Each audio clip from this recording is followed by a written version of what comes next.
ঘরোয়া রান্নাঘরের মধ্যে সবাইকে শুভেচ্ছা। আমি এখন রান্না করবো, যে চলুন যাই। করলা তিতা করলা হয়েছে, এরি দিয়ে পুঁটি মাছ দিয়ে রান্না করবো, তুলে নিতেছি। চলুন, এই যে একটা গাছে, এই যে একটা গাছে কয়েকটা করলা হয়েছে, কাকা তিনটা নিয়ে বাজি করছি, আর 3-4টা রয়েছে।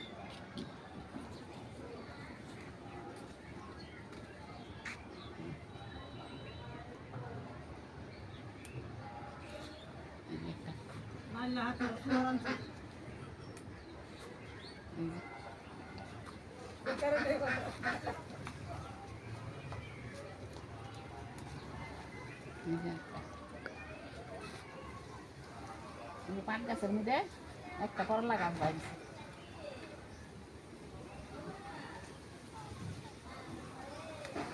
কাকা 3টা নিয়ে ভাজি করছিলাম, আজকে এই 3-4টা দিয়া আর পুঁটি মাছ দিয়া একটা আলু দেবো, ঝোল রান্না করবো। একটু ছোট অবশ্য, আর আছে করলার মানে লুকায় থাকে করলা।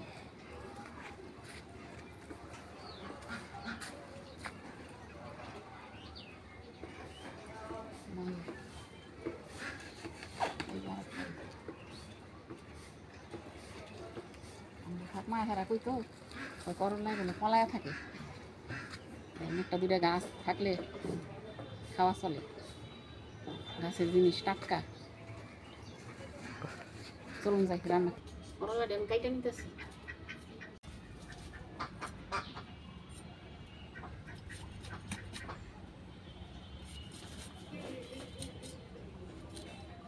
এটা সুন্দর বাড়তেছে, সুন্দর বাড়তেছে।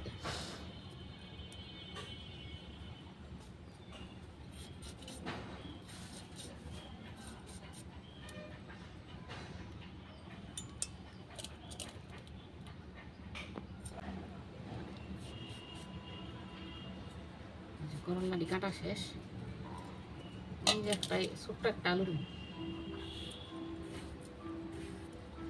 যাইছে, আলু করলা ঝোল।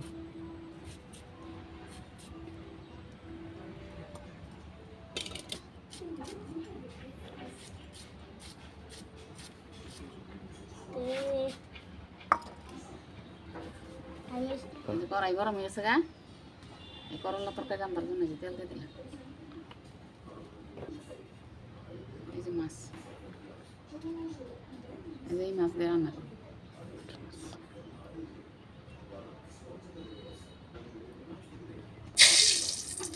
লবণ দিয়ে দিই, মানে কড়াইটা একটু হয়, সুন্দর হয়।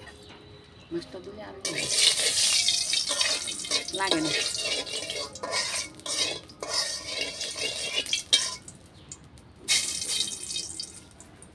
মাছ দিয়ে দিলাম।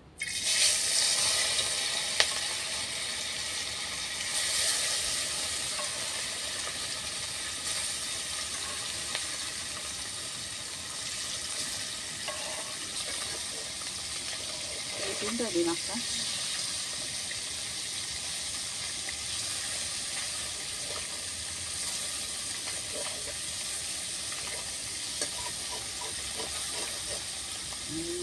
কাঁচা কলার তরকারি রুজি বলিটা পড়ত, এই আলু কলার গুঁড়া এরকম মনে কুচি কারিয়ে দেয়।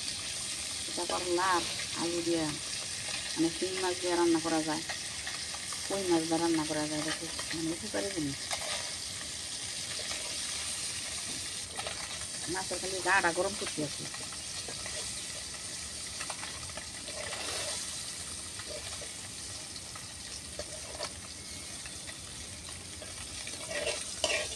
এখন আর দিয়ে রান্না যায়।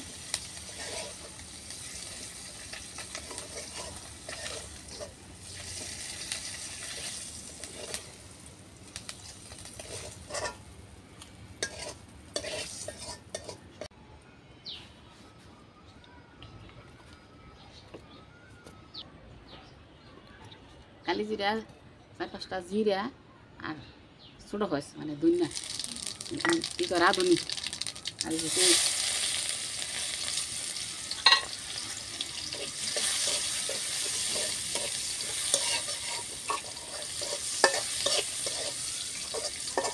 আলু করলা ধুয়ে আনছি এই যে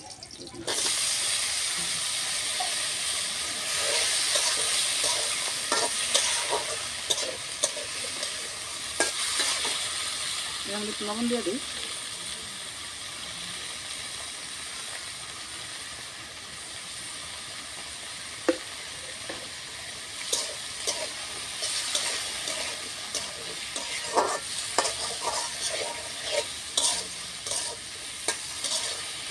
একটু ডাইকে দেই, মানে একটু কষাই নিব আর সিদ্ধ হয়ে যাবে।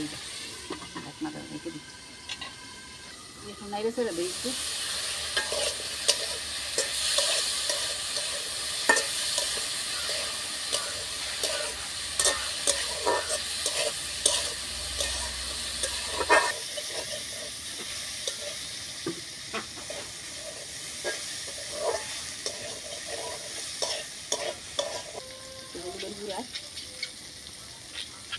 হলুদের গুঁড়া দিয়ে দিলাম।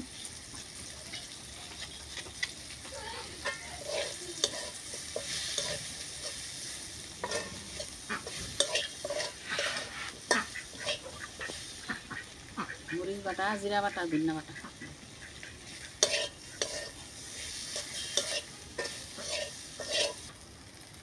এই যে আদা পেঁয়াজ বাটা দিয়ে দিলাম।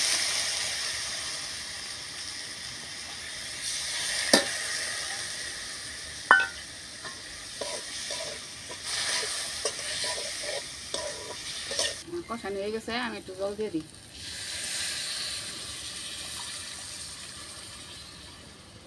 মশলা দেওয়া জল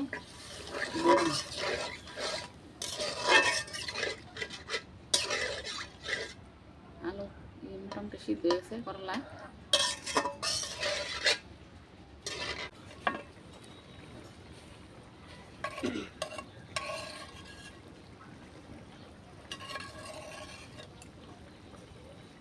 পুঁটি মাছ দিয়া আলু করলা দিয়া মানে ঝোল তো বেশি হইব না, যে মাখু মাখু বন্ধ করে পুঁটি মাছ দিয়া আলু করলার ঝোল, মাখু মাখু ঝোল। দেখাবো না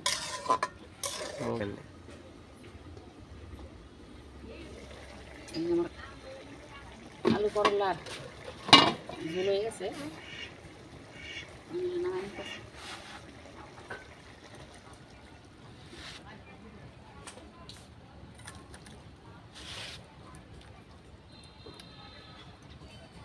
পুঁটি মাছ দিয়া আলু করলা দিয়া ঝোল রান্না করলাম, দেখলেন তো।